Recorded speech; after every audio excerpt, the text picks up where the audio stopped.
આઈકો વેચવાની છે, ખાલી 80,000માં આપી દેવાની છે.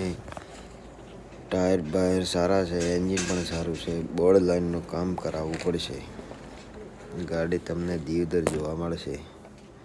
કોઈને લેવી હોય તો આપણને સંપર્ક કરો. ગાડી સારી છે, એન્જિનનું 30,000 રૂપિયા નાખશો એટલે ગાડી થઈ જાય રેડી. તમે જોઈ શકો છો. બોર્ડ લાઇનમાં હડો હોય, એન્જિન બેન્જિન પાવરફુલ. જો મોડલની વાત કરીએ તો મોડલ છે 2016.